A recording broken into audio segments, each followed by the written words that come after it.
本来就。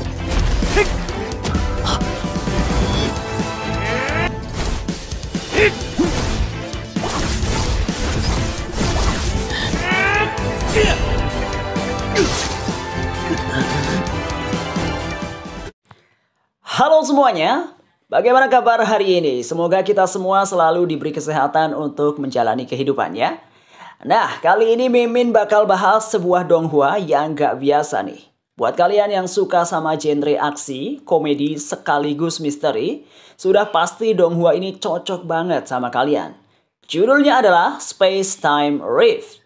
Kayak apa ceritanya? Ini dia alur full 1 jam cerita Space Time Rift sampai tamat. Check it out!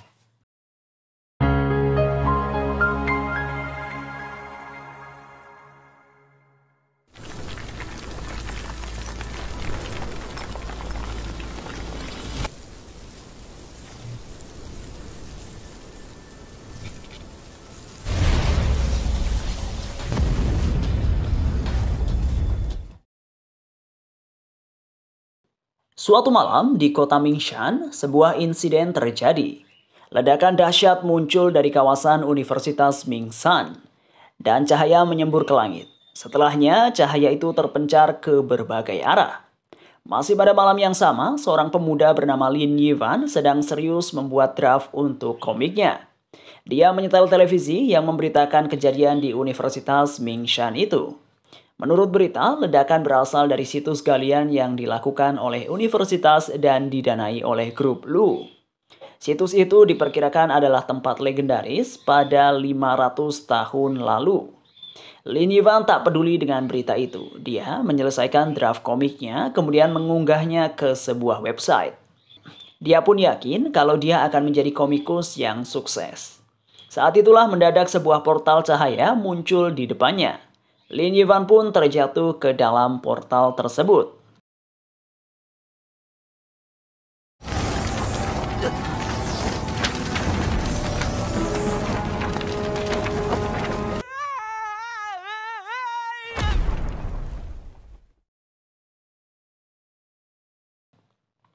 Dia terdampar di sebuah dimensi yang seperti tanah tandus nan gersang. Yang lebih mengejutkan, penampilan Lin Yivan berubah total. Belum juga menyadari apa yang terjadi, sesosok monster banteng muncul dari kejauhan. Monster itu pun berusaha menyerang Lin Yivan. Untungnya, tak lama kemudian pria misterius muncul dan menerjangkan sihir jarak jauhnya ke monster itu. Pria misterius tersebut menciptakan lingkaran sihir, kemudian muncullah naga air yang mengamuk dan menerjang si banteng. Namun, meski terkena serangan dahsyat dan terhempas menerjang tebing, banteng itu masih hidup. Pertarungan antara pria misterius dan si banteng pun berlanjut. Sementara itu, Yivan pun langsung berlari menjauhi pertarungan yang penuh dengan ledakan-ledakan sihir itu. Saat dia berlari, mendadak cahaya keemasan terbang ke arahnya, kemudian berubah menjadi pedang yang langsung ada di tangannya. Menyadari munculnya pusaka sakti, si banteng pergi meninggalkan pria misterius. Kemudian berlari mengincar Lin Yivan. Meski sudah memiliki pedang sakti, Lin Yivan tak bisa melawan. Dan dia hanya lari kocar-kacir menghindari serangan si banteng. Sementara itu, si pria misterius melancarkan serangan air jarak jauh. Namun semua serangannya meleset karena si banteng berlari cepat mengincar Lin Yivan. Suatu ketika Lin Yivan kabur ke sebuah pohon, namun beberapa saat kemudian dia terlempar dan jatuh tepat di atas kepala si banteng. 套路真脏！你别太过分啊！我可生气了！走开！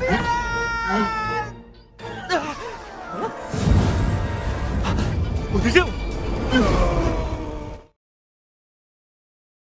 Sementara itu, pedang saktinya terlempar ke udara, kemudian jatuh tepat menikam si monster banteng. Monster itu pun akhirnya berhasil dikalahkan. Lin Yivan tak sadarkan diri. Hari sudah siang, dan dia ada di sebuah halte pinggir jalan. Dia bangun, kemudian melihat anjing mendekatinya. Di atas kepala anjing itu ada makhluk misterius berwarna kuning yang bentuknya sangat lucu. Lin Yivan dan makhluk itu pun pergi ke kamar kos. Di kamar kos, makhluk misterius itu mengaku bernama Jili Jili. Dia adalah makhluk astral penjaga mantra, namun Lin Yivan meragukannya. Karena makhluk magis, setaunya bentuknya sangat sangar. Dia pun mengambil buku 3 dunia dan menunjukkan wujud makhluk astral yang seperti macan. Namun, Jili-Jili bilang kalau manusia memang sering melebih-lebihkan sesuatu. Jili-Jili kemudian menjelaskan bahwa monster dan iblis sudah disegel ke dunia lain. Dan disegel dengan mantra kuning misterius tanpa batas. Dan dia adalah penjaga dari mantra tersebut. Jili-Jili juga berkata bahwa dia yang memberikan pedang ilahi Zanlu kepada Lin Yivan kemarin malam. Setelah itu Jili-Jili berkata bahwa seiring berjalannya waktu, monster dan iblis mulai berhasil kabur dan merusak 3 dunia melalui rift. Lin Yivan bertanya, apa itu rift? Dan Jili-Jili pun menjelaskan bahwa rift adalah retakan yang terjadi ketika energi 3 dunia dan dunia lain tak seimbang. Jili-Jili mengatakan bahwa Lin Yivan adalah salah satu dari orang yang ditakdirkan. Orang-orang seperti itu bisa melihat monster dan binatang astral yang selama ini tak bisa dilihat orang biasa. Yivan juga dijelaskan bahwa dia memiliki kekuatan untuk menyelamatkan dunia. Karena itulah Jili-Jili bilang bahwa tugas Lin Yivan adalah pergi ke rift dan menghabisi semua monster yang mencoba kabur. 是天大的事啊，要怎么修补呢？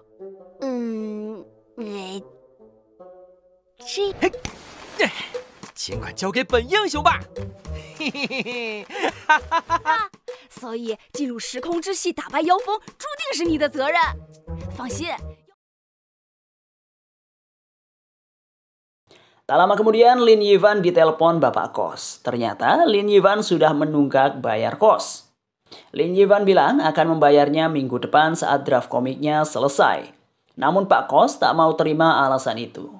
Pak Kos meminta Lin Yivan untuk datang menemuinya dan bekerja. Lin Yivan pun mengantongi ponselnya dan tanpa sengaja, dia menginstal sebuah aplikasi misterius bernama Suara dari Jauh. Dia juga tak sengaja melakukan registrasi dan diidentifikasi sebagai pendekar pedang. Setelah itu, aplikasi itu menunjukkan peraturan bagi orang yang terpilih. Peraturan itu antara lain harus hidup harmonis dengan orang biasa, tidak boleh membocorkan identitas di depan orang biasa, tidak boleh melukai orang biasa, dan masih banyak lagi.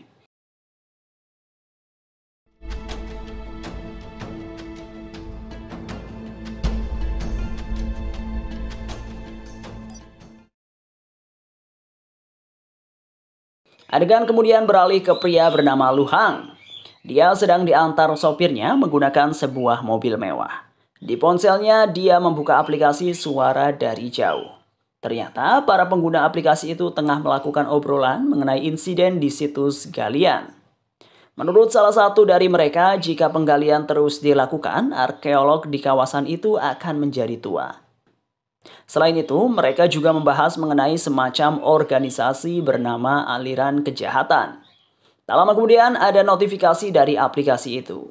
Orang yang dipilih baru telah bergabung dan diidentifikasi sebagai si pendekar pedang. Info mengenai siapa pembunuh monster banteng level 3 pun langsung diperbarui. Dan si pendekar pedang adalah pembunuh monster itu. Semua pengguna aplikasi pun terkejut karena si pendekar pedang masih level 1, tapi berhasil membunuh monster level 3.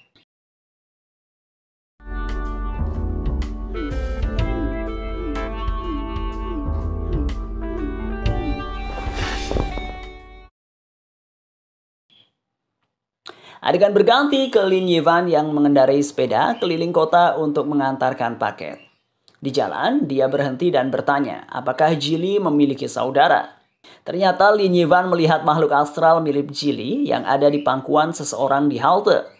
Jili pun bilang kalau makhluk astral itu bernama Pao Pao dan merupakan binatang astral paling bodoh di 3 dunia. Jili pun tidak terima dibilang mirip ataupun bersaudara dengan Pao Pao. Tak lama kemudian Lin Yivan juga melihat binatang astral lain di atas sebuah pohon. Itu adalah ulat bulu laut. Dan seketika itu juga binatang itu jatuh ke stang sepeda Lin Yivan. Dia ingin menyentuhnya namun dilarang Jili-Jili karena berbahaya. 劝你别碰，这虫子脾气暴躁得很，被惹怒了，喷你一脸毒气。 Lin Yivan pun melanjutkan bekerja dan mengantar berbagai paket. Sementara itu, cewek dengan akun terbang seperti bangau yang juga merupakan orang yang dipilih bertanya-tanya seperti apa sosok si pendekar pedang. Dia membayangkan sosoknya pasti tampan dan mempesona. Cewek itu sedang menyeberang jalan raya dan karena ada genangan air, dia terpeleset dan nyaris jatuh. Untungnya, Lin Yivan kebetulan ada di sana dan langsung menangkap cewek itu. Si cewek pun terpesona melihat Lin Yivan. Tak lama kemudian, Lin Yivan melihat sekumpulan makhluk astral yang menyeberang jalan. Dia khawatir mobil-mobil akan menabrak mereka, sehingga Lin Yivan berlari dan berusaha menghentikan sekumpulan mobil yang sedang melaju. Namun ternyata mobil-mobil itu menembus tubuh para makhluk astral tanpa melukai mereka. Lin Yivan pun dimarahi orang-orang karena menghentikan mobil dengan mendadak. Setelah itu Lin Yivan terus-menerus heboh karena berurusan dengan makhluk astral di kota. Aksinya itu direkam banyak orang dan dia dianggap gila karena berteriak-teriak dan lari ke sana kemari tanpa alasan yang jelas. 消息：11:30，一男子突然冲上名山市医院支路人行横道，致多车追尾。救护器，快跑啊！让开，快让开啊！让开，让开！ Sementara itu, aksi Lin Yivan dianggap melanggar pasal-pasal peraturan orang yang dipilih. Karena itulah di malam harinya, Lin Yivan dibawa ke Departemen Urusan Luar Pengadilan Langit. Di sana dia dituduh telah dengan sengaja melanggar aturan. Namun Lin Yivan tak memahami apa-apa mengenai peraturan. Orang-orang di sana pun membahas mengenai aplikasi suara dari jauh. Lin Yivan tak tahu aplikasi semacam itu dan saat mengecek ponselnya, ternyata dia sudah menginstal aplikasi itu. Orang-orang di sana pun menyadari kalau Lin Yivan sepertinya memang tak tahu apa-apa. Kemudian mereka memeriksa berkas Lin Yivan. Saat melihat informasi mengenai binatang astral yang mendampinginya, mereka semua langsung terkejut. Episode 2. Di berkas itu tertulis bahwa Jili adalah makhluk astral penjaga mantra. Namun saat melihat wujud Jili baik-baik, mereka pun terkikik-kikik dan menganggap semua itu hanya bualan. Mereka pun pergi meninggalkan Lin Yivan sambil mengomentari Jili yang menurut mereka hanyalah pau-pau abnormal. Tak lama kemudian Lin Yivan dan Jili pun berteleportasi ke sebuah kota yang dihuni para orang yang dipilih. Setelah berjalan-jalan di kota, orang-orang pun tahu kalau Lin Yivan adalah si pendekar pedang. Kabar mengenai pendekar pedang yang mengalahkan monster level 3 pun menyebar kemana-mana dan Lin Yivan menjadi sangat populer. 刚来就惊动了天书，除了古精灵，还只有这家伙。你们侮辱谁呢？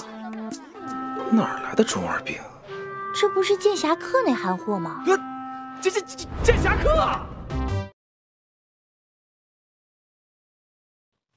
Tak lama kemudian dia diberitahu mengenai batu giok kehidupan. Itu adalah sebutan untuk kekuatan para orang yang dipilih. Di tengah kota ada sebuah batu giok raksasa yang akan mengukur seberapa kuat batu giok kehidupan setiap orang yang dipilih. Mereka harus menyentuh batu giok tersebut dan jika dinyatakan lulus, maka nama mereka akan terukir di batu giok tersebut. Sejauh ini seseorang yang bernama Peri Tulang adalah orang dengan kekuatan batu giok kehidupan yang paling tinggi. Lin Yivan pun melompat penuh semangat karena saking bersemangatnya, dia malah membentur batu giok raksasa itu. Dia pun ditertawakan karena kekuatan batu giok kehidupannya ternyata sangat lemah. Tak mau menyerah, Lin Yivan mengeluarkan pedangnya dan mencoba menyerang batu giok raksasa itu. Secara tak sengaja, pedangnya memunculkan serangan dan membuat batu tersebut retak parah.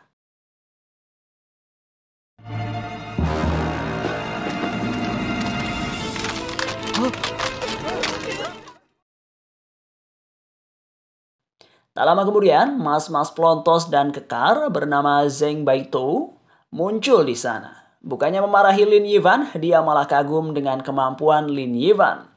Zheng Baitou pun menawarkan misi kepada Lin Yivan. Suatu malam Lin Yivan pergi ke situs yang meledak di Universitas Mingshan. Menurut informasi, konon sebuah pedang patah yang ditemukan di situs itu mendadak menghilang setelah insiden ledakan. Lin Yivan harus mencari pedang legendaris tersebut. Dia bertanya kepada Jili-Jili mengenai pedang itu. Namun Jili-Jili ternyata tidak mengetahui.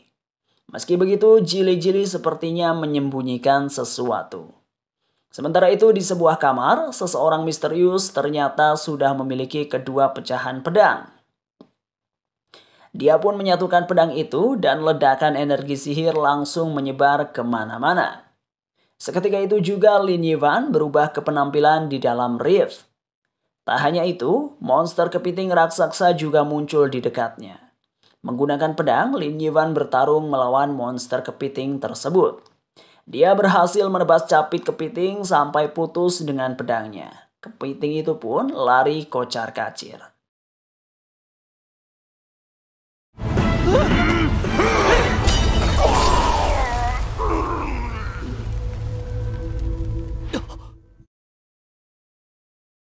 Namun Lin Yivan mengejarnya sambil menebaskan pedang berkali-kali. Dia ingin mengakhiri pertarungan secepat mungkin. Lin Yivan melompat ke atas dan berniat menikam si kepiting.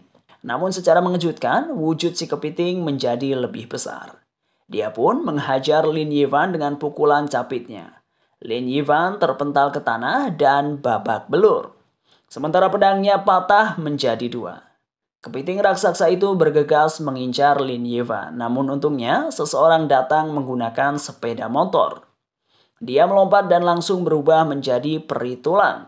Dengan sekali serangan, peri tulang berhasil mengalahkan kepiting raksasa tersebut.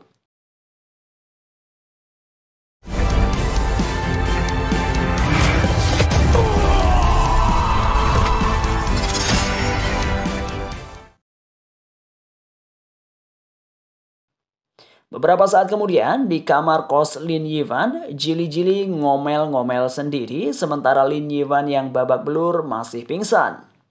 Jili-Jili kesal karena dia merupakan makhluk astral legendaris harus kehilangan banyak energi sehingga berubah menyerupai pau-pau abnormal. Ternyata, Jili-Jili terbebas saat ledakan di situs universitas terjadi. Dia terlempar ke udara dan harus menemukan orang terpilih secepat mungkin.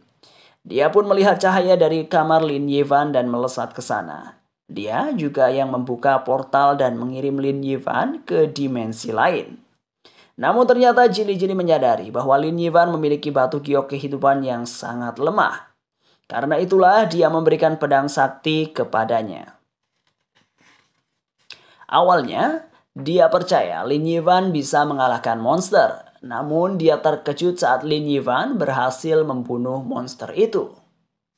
Tak lama kemudian Lin Yivan bangun, mengetahui dirinya sangat lemah dan babak belur dihajar kepiting raksasa. Dia pun tak mau lagi melawan monster. Namun, Jili-Jili bilang kalau itu hanyalah ujian dari langit. Lin Yivan pun tak percaya dengan langit. Menurutnya, kalau langit memang sangat hebat, harusnya langit bisa memberinya uang yang sangat banyak. Lin Yivan kemudian meralat dan bilang jika langit sangat hebat, seharusnya pedangnya yang patah itu bisa kembali utuh seperti sedia kala. Dan tak lama kemudian, secara mengejutkan pedang patah tersebut kembali menyatu tanpa ada retakan sama sekali.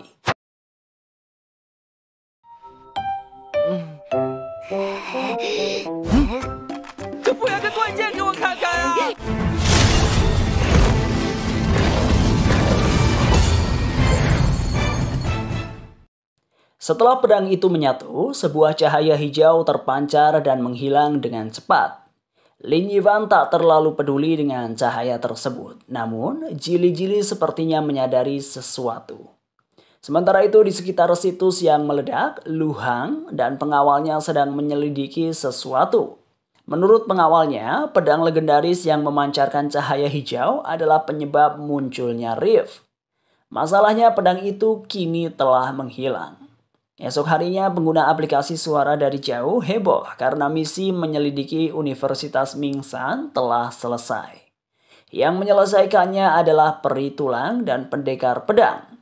Mereka semua heboh karena peri tulang biasanya bertarung sendiri tanpa rekan.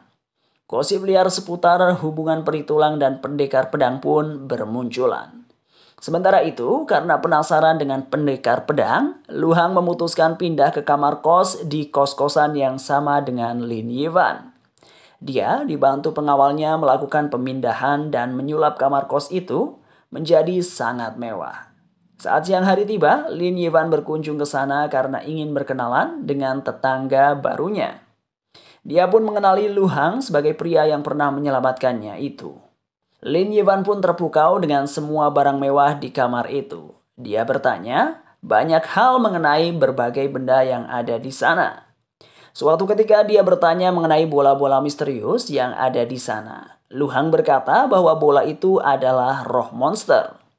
Setiap kali monster terbunuh, bola itu akan muncul. 喂，杀羊团你也有份儿，咱俩平分吧。猎杀者是你，不用。 Lu Hang kemudian memberikan roh monster yang dikalahkan Lin Yivan beberapa waktu lalu. Menurut pengawal, bola roh monster level 3 memiliki harga yang sangat tinggi. Karena itu, Lin Yivan langsung mengajak Lu Hang ke kota Zanbu, yaitu kota para orang terpilih. Semua orang terkejut melihat Lin Yivan yang menggandeng tangan Lu Hang dengan santainya. Mereka pun pergi ke sebuah toko dan menjual roh monster itu. Pemilik toko menawar akan membeli dengan harga 350 emas. Lu Hang kemudian berkata bahwa kemarin pemilik toko membeli roh monster level 2 seharga 600 emas. Akhirnya pemilik toko itu pun membeli roh monster itu dengan harga 1000 emas. Mendapat uang sebanyak itu, Lin Yivan langsung mengajak Lu Hang makan-makan. Mereka pergi ke kedai mie tak jauh dari sana. Lin Yivan memakan mie dengan lahap. Sementara Lu Hang berkata dia tidak ingin makan. Saat itulah seorang pelanggan protes karena rasa mie terlalu asin. Pelanggan itu juga membanting mangkuk mie itu. Si pemilik kedai yang berwujud macan gede pun membereskan pecahan mangkuk. Namun, si pelanggan malah berniat memukulnya. Untungnya, Lin Yivan muncul dan menolong si macan. 关你屁事呀！当然关我的事，爱护生命，人人有责。道歉，郑重的给他们道歉。 Dia awalnya mengira si macan adalah semacam siluman. Lin Yivan bilang kalau dia ingin melindungi siapa saja dan semua orang harus hidup bersama. Pelanggan itu pun lari kocar-kacir setelah melihat Lu Hang yang ada di belakang Lin Yivan. Setelah itu si macan baru bilang kalau dia bukan siluman tetapi juga orang yang terpilih. Beberapa waktu kemudian saat kembali ke kota, mendadak energi monster yang sangat kelam terasa. Rift pun tercipta tak jauh dari sana. Lin Yivan dan Lu Hang bergegas mendatangi dan masuk ke dalam rift tersebut. Lu Hang langsung melancarkan serangan naga airnya untuk menyerang bayangan hitam yang terbang di sekitar sana. Namun serangannya tak berhasil melukai sosok hitam itu. Lu Hang dan Lin Yivan berdiri bersebelahan dan melihat sosok di balik bayangan hitam. Menurut Lu Hang, itu adalah roh jahat, yaitu monster level 4. 邪灵，善隐遁，偷袭，千万小心。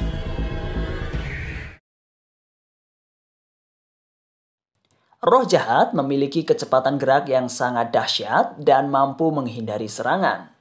Tak lama setelah itu roh jahat beraksi. Dia melompat dari satu gedung ke gedung lain dengan cepat. Kemudian berputar di udara. Angin tornado yang sangat besar tercipta dan bergerak ke arah Lin Yivan serta Lu Hang. Lin Yivan mencoba menemukan di mana sosok roh jahat berada dan dia melihatnya. Dia langsung melempar jili-jili ke arah tornado dan sukses menerjang si roh jahat. Tornado itu pun akhirnya mereda. Lu Hang berkata dia akan memikirkan strategi melawan roh jahat. Dia meminta Lin Yivan melakukan serangan melebar, namun Lin Yivan tak tahu apa itu serangan melebar. Lu Hang juga meminta Lin Yivan melakukan sapuan 1000 prajurit. Namun, lagi-lagi Lin Yivan tak tahu hal-hal semacam itu.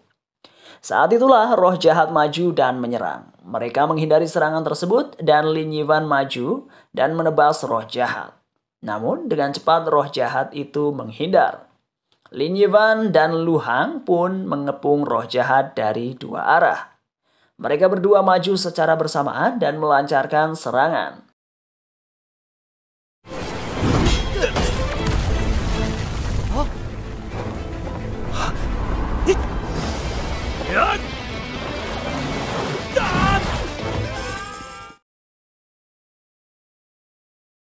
Namun roh jahat itu malah menghilang.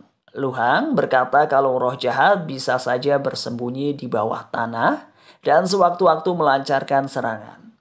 Dia meminta Lin Yivan bergerak mengikutinya. Tak lama kemudian retakan tanah muncul. Dari baliknya serangan mematikan muncul dan nyaris menerjang Lin Yivan serta Lu Hang. Mereka berdua melompat ke arah yang berbeda. Lu Hang melancarkan serangan air ke arah datangnya serangan. Namun ternyata tak ada roh jahat di sana. Semburan airnya pun melesat ke arah Lin Yivan. Secara refleks Lin Yivan menebas air itu sehingga mental kembali ke arah Lu Hang dan mengguyurnya. Lu Hang kesal karena pakaiannya langsung basah. Namun seketika itu juga tanah di bawah Lin Yivan retak. Dia segera berlari ke arah si pendekar pedang. Namun saat itu juga Lin Yivan menerjangkan pedangnya ke tanah. Sehingga getaran dahsyat terjadi. Lu Hang yang baru saja sampai di sana langsung terhempas ke belakang. Tak mau Lu Hang terjatuh, Lin Yivan berusaha menangkapnya. Namun dia hanya bisa memegangi jubah Lu Hang yang malah sobek saat itu juga. Lu Hang pun semakin kesal karena Lin Yivan membuatnya basah kuyup sekaligus merusak jubahnya. Saat itulah roh jahat muncul dari dalam tanah dan melompat ke atas lampu jalan. Lin Yivan berkata agar Lu Hang beristirahat saja dan melihatnya beraksi. Dengan pede, Lin Yivan berkata bahwa perbedaan kekuatannya dengan Lu Hang sangatlah jauh. Sehingga sangat berbahaya bagi Lu Hang. Mendengar ucapan itu keluar dari orang yang tak bisa menggunakan jurus, Lu Hang pun semakin kesal. Saat itulah roh jahat melompat mengincar Lin Yivan yang lengah. Untungnya Lin Yivan dengan sigap menghindari serangan itu. Kemudian berhasil membuat roh jahat terjatuh.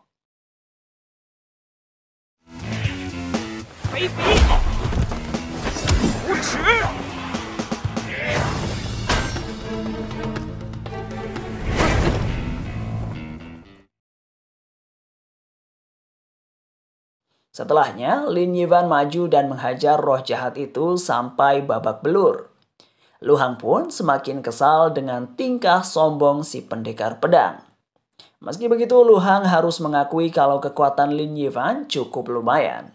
Dia pun bilang ingin menjadi rekan satu tim dengan Lin Yivan. Mendengarnya, Lin Yivan malah semakin sombong dan bilang kalau Lu Hang itu masih lemah. Baru pertama kali ada orang yang menganggap Lu Hang lemah. Karena itulah dia menciptakan serangan air yang sangat dahsyat, kemudian menghabisi roh jahat dengan jurus tersebut. Melihat aksi dahsyat itu, Lin Yivan pun menganggap Lu Hang sangat keren.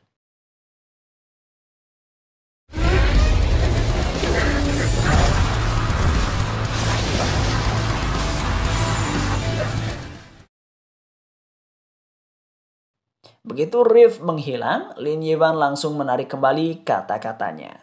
Dia bilang bahwa Lu Hang sangatlah hebat.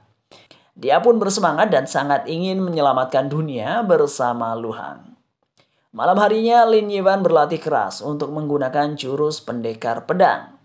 Saat itulah dia menerima telepon dari Pak Editor. Dia dimarahi karena komiknya sangat jelek. Tak lama kemudian setelah ngobrol dengan Jili-Jili, Lin Yivan pun mendapat ide untuk membuat komik baru. Dia pun bergegas kembali ke kos-kosannya. Esok harinya, para pengguna aplikasi suara dari kejauhan geger karena mendapat info roh jahat sudah dikalahkan. Yang lebih geger lagi, ternyata roh jahat dikalahkan oleh pendekar pedang dan pangeran naga. Mereka semua kaget karena selama ini Pangeran Naga sudah menolak pertemanan sebanyak 999 kali. Mereka pun semakin curiga dengan identitas pendekar pedang. Di sisi lain, Lin Yivan ternyata membuat komik mengenai si Pangeran Naga yang inspirasinya berasal dari Luhang. Dia mengunggah komik itu ke internet dan menunggu apakah netizen bakal menyukainya. Suatu malam Lin Yivan ditelepon Pak Editor. Dia diberitahu bahwa komiknya dibaca banyak sekali netizen. Setelah itu Pak Editor meminta Lin Yivan untuk menambahkan karakter lainnya yang sangat keren. Lin Yivan pun langsung menambahkan karakter yang inspirasinya dari peri tulang. Dan ternyata cerita komiknya semakin disukai.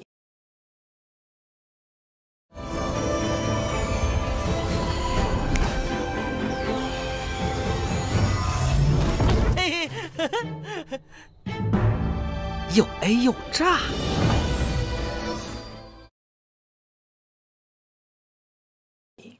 Siang harinya Lin Yivan sedang bekerja sebagai pengantar online food. Di jalan, mendadak dia mendengar suara perempuan meminta tolong.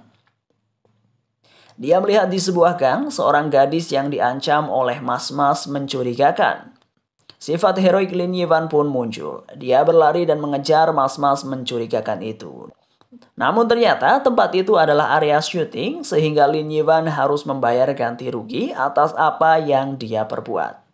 Beberapa saat kemudian sebuah lift kembali muncul.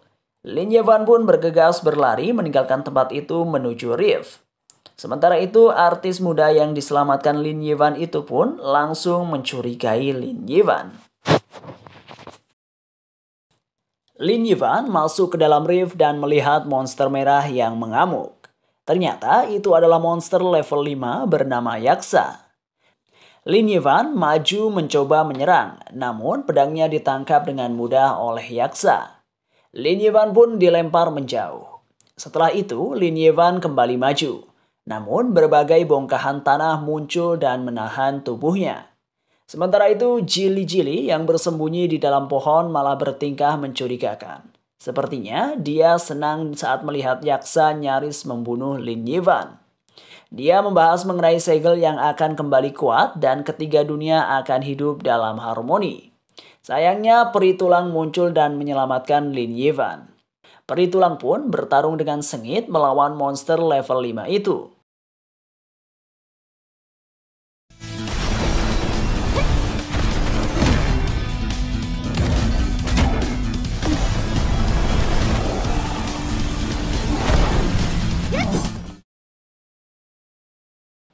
Di sisi lain, Lin Yivan akhirnya berhasil membebaskan diri dari bongkahan-bongkahan tanah yang menahannya.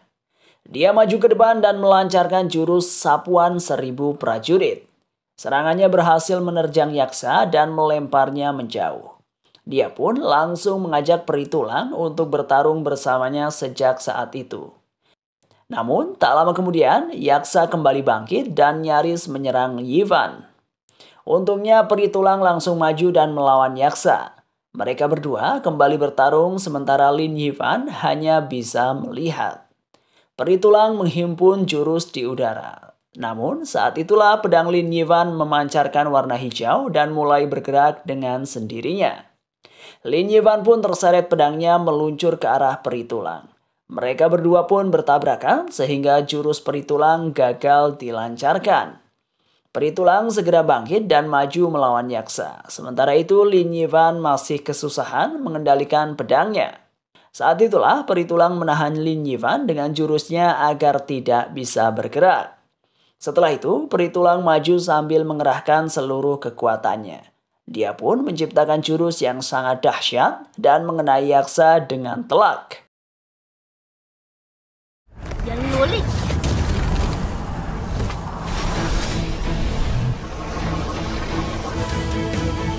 我看中的左护法。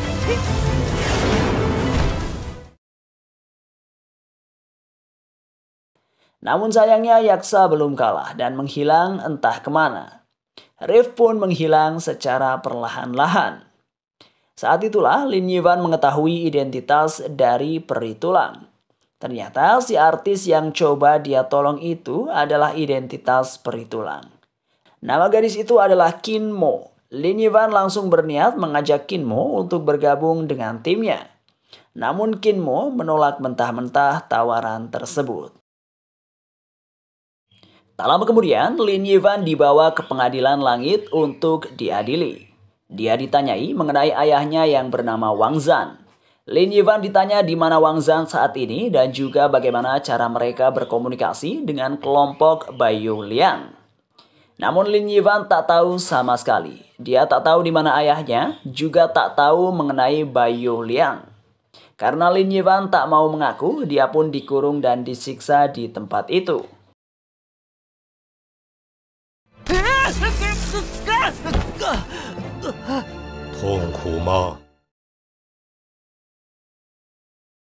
Sementara itu, Lu Hang meminta penjelasan tentang Lin Yivan kepada kakeknya. Tetua Lu menjelaskan bahwa semua ini ada kaitannya dengan 20 tahun yang lalu. Dulu, serpihan teratai emas mulai dikumpulkan orang-orang Baiyu Liang. Untuk mengatasi itu, Ketua Empat Cahaya yaitu Bei Yao memutuskan untuk merebut serpihan kunci itu. Di perjalanan kembali setelah berhasil merebut serpihan kunci, pesawat yang dia tumpangi diserang menggunakan energi yang sangat kuat. Pesawat itu pun jatuh ke wilayah pegunungan salju. Bei Yao dan para penumpang pesawat pun meninggal dunia. Serpihan kunci pun menghilang secara misterius. Satu-satunya petunjuk adalah liontin bertuliskan konstelasi yang ada di tangan Bei Yao. Konstelasi sendiri adalah julukan untuk Wang Zhan yang tak lain adalah ayah Lin Yivan. Sementara itu, Kim Mo diam-diam menyelinap ke ruang pengadilan langit bersama Cili-Cili dan Gulu-Gulu. Mereka masuk ke dalam ruangan tempat Lin Yivan disiksa sampai babak belur. Kim Mo pun bertarung dengan pria yang menyiksa Lin Yivan. Tak lama kemudian, Xiao muncul dan membantu Kim Mo. Dia berkata bahwa waktu interogasi Lin Yivan sudah selesai dan dia seharusnya boleh pergi. Penyelidikan mengenai mata-mata Baiyu Liang masih dilanjutkan dan Lin Yivan belum dinyatakan bersalah. Xiao pun bertarung dan suatu ketika topengnya terlepas.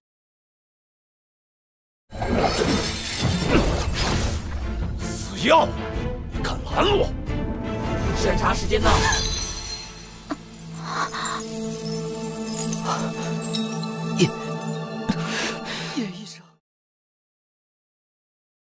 Ternyata, dia adalah Dr. Ye Qi. Kim Mo dan Lin Yivan pun pergi meninggalkan tempat itu, sementara para penjaga mulai mengejar mereka. Untuk menyelamatkan Lin Yivan, Kim Mo melempar Lin Yivan ke pintu keluar, sementara dia maju menghadapi para penjaga. Sementara itu, begitu sampai di luar gedung pengadilan langit, Lin Yivan sudah dikerumuni masyarakat yang menghinanya. Tak hanya itu, dia pun dilempari telur karena dianggap sebagai pengkhianat. Suatu malam, Lin Yivan melakukan aksi untuk membersihkan namanya. Dia bertarung dengan sekelompok orang bertudung dan bertopeng. Tujuannya adalah merebut sebuah kotak misterius dari tangan orang-orang itu. Dia berhasil mengambil kotak itu dan saat itulah Lu Hang datang menemuinya. Ternyata kotak itu berisi peta yang menunjuk ke pegunungan bersalju 20 tahun yang lalu. Merasa ada sesuatu di pegunungan salju itu, Lin Yivan pun bergegas pergi meninggalkan tempat itu. Tak lama kemudian, Lu Hang menemui kakeknya dan membawa peta yang diambil Lin Yivan tadi. Tetua Lu berkata bahwa di pegunungan salju itu ada harta berharga yang muncul bersamaan dengan kekacauan dunia. Lu Hang pun merasa bahwa kejadian 20 tahun yang lalu ada hubungannya dengan lokasi harta tersebut. Tetua Lu meminta Lu Hang untuk pulang dan jangan ikut campur masalah Lin Yivan. Lu Hang pun pergi meninggalkan tempat itu. Setelahnya, Tetua Lu mengobrol dengan Xiao. Berdasarkan perkenalannya dengan Lin Yivan selama ini, Xiao merasa tidak mungkin Lin Yivan adalah mata-mata karena dia sangat bego. Selain itu, setelah menganalisis kemunculan topan misterius, dia merasa bahwa ada monster yang lebih kuat telah muncul. Mereka bisa menggunakan kekuatan Lin Yivan untuk bertarung melawan monster tersebut. Sementara itu, Lin Yivan telah mendaki pegunungan bersalju hanya ditemani jili-jili dan gulu-gulu. Dia nekat mencari kebenaran di tempat itu meski tidak tahu apa yang harus dia cari. Suatu ketika salju yang dia pijaki longsor sehingga dia tergelincir ke jurang.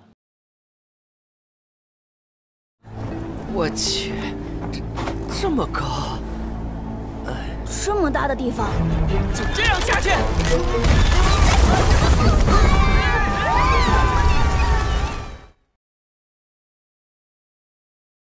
Untungnya rekan-rekannya datang dan menolongnya. Ternyata Lu Hang, Qin Mo, dan Ye Qi, juga Maya, telah datang untuk membantunya. Maya sendiri bilang kalau lokasi ujiannya ada di sekitar sana. Menurut Maya, dia menemukan hal aneh selama melakukan penelitian. Ada berbagai kerangka menyerupai manusia, namun setelah diselidiki ternyata ada bola roh di dalamnya. Mereka semua terkejut karena ada monster yang menyerupai manusia. Tak lama kemudian mereka sampai di lokasi jatuhnya pesawat 20 tahun lalu. Saat itu juga Lin Yivan merasa dia pernah berada di sana.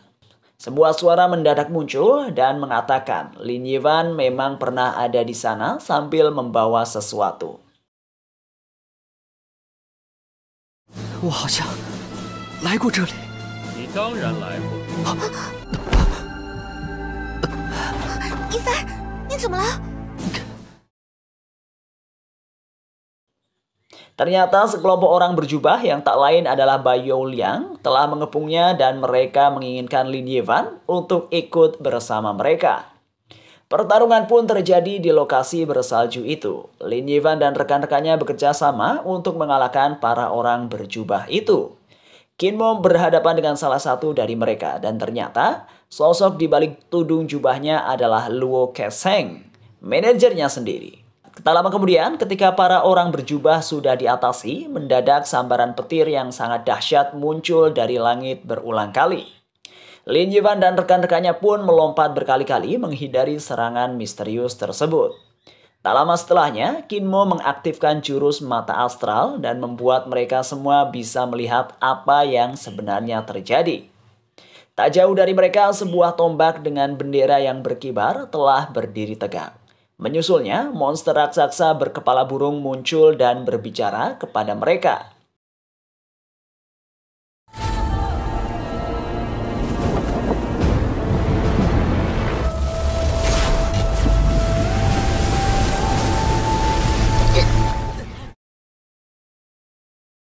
Lin Yivan dan rekan-rekannya langsung berusaha menahan monster itu. Namun si monster terlalu kuat bagi mereka semua. Monster itu hanya tertarik dengan Lin Yivan. Karena itu, dia menghajar semua rekan Lin Yivan sampai babak belur. Setelah itu, monster berkepala burung itu pun maju dan bertarung melawan Lin Yivan. Tentu saja Lin Yivan bukan tandingan untuknya. Monster itu menghajar Lin Yivan habis-habisan, namun saat itulah segel di tubuh Lin Yivan mulai kembali retak. Semakin sering dia dihajar, semakin besar juga retakan pada segel tersebut.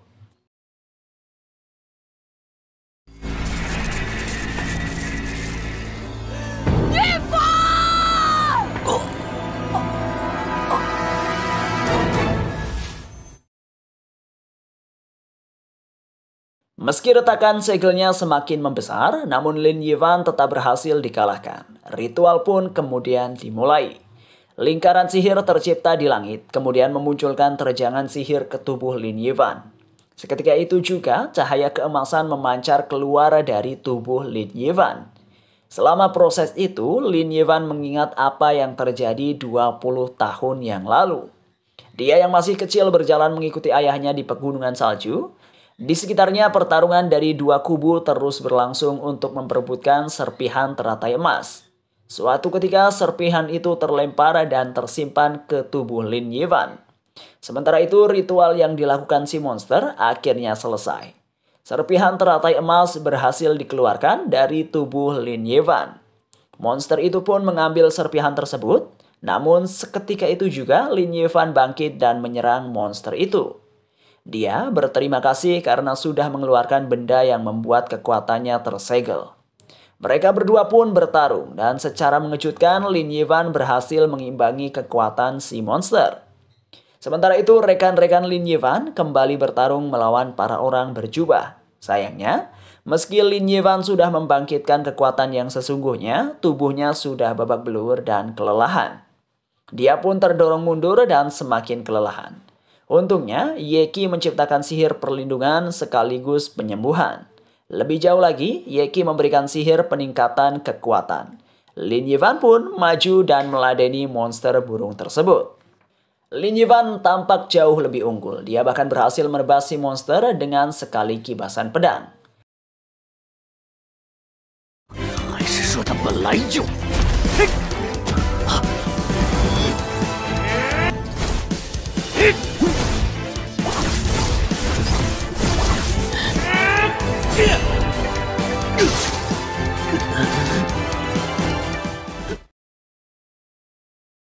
Monster itu tertunduk menahan lukanya, namun dia kembali bangkit dan mengaktifkan kekuatan tersembunyinya. Dia berubah semakin kuat dan ganas. Lin Yivan pun mulai kewalahan menghadapi serangan demi serangan si monster. Namun, rekan-rekan Lin Yivan yang sudah membereskan orang-orang berjubah membantu Lin Yivan dengan serangan jarak jauh. Kombinasi serangan itu mampu menyulitkan si monster. Puncaknya, si monster berhasil ditahan dari berbagai sudut. Saat itulah Lin Yivan melancarkan tebasan mautnya, yang berhasil menghabisi monster berkepala burung tersebut.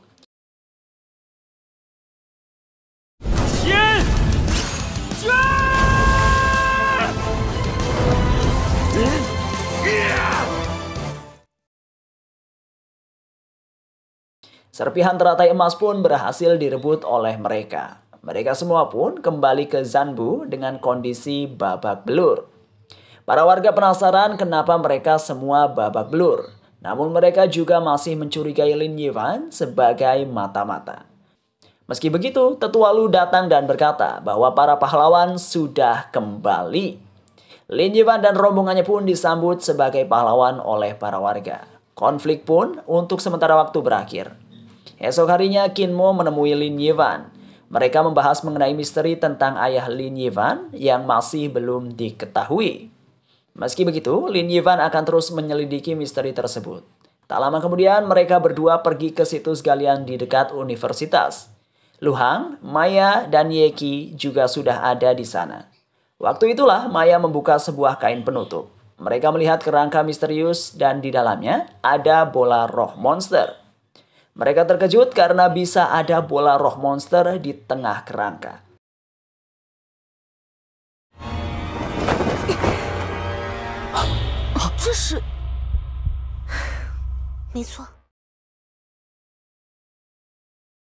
Selama ini, monster yang terbunuh akan langsung musnah tanpa meninggalkan jasad. Maya berkata bahwa setelah melakukan penelitian, bola roh monster maupun kerangka yang ada di situs itu sangat identik dengan kerangka dan bola roh monster yang ada di pegunungan salju.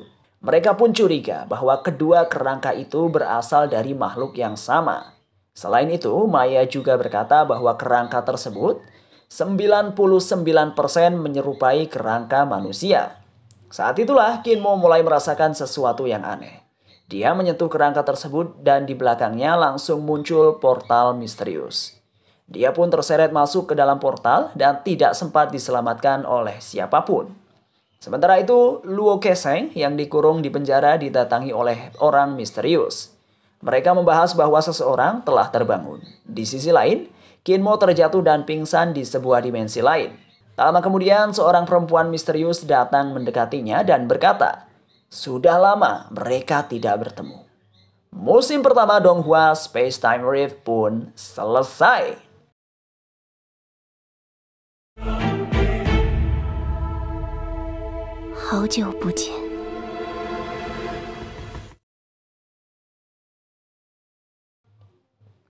Mimin paling seneng kalau udah ada cerita penuh misteri sekaligus aksi keren kayak gini nih.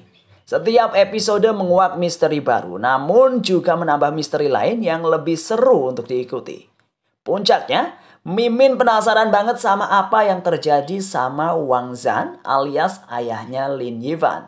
Selain itu, apa yang terjadi 500 tahun yang lalu di kota Jianan juga belum terungkap secara jelas. Ditambah lagi rencana sesungguhnya dari Luo Kesheng juga masih belum jelas. Sepertinya ada alasan khusus kenapa dia menjadi manajer Kinmo. Terbukti kalau sepertinya dia mengetahui bahwa Kinmo memiliki hubungan dengan perempuan misterius yang ada di akhir musim ini.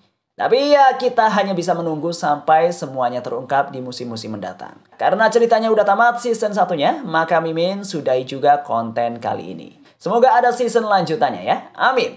Terima kasih udah setia nemenin Mimin dari awal sampai akhir. Jangan lupa like, komen, dan subscribe kalau belum. Dan sampai jumpa di konten berikutnya. Ciao!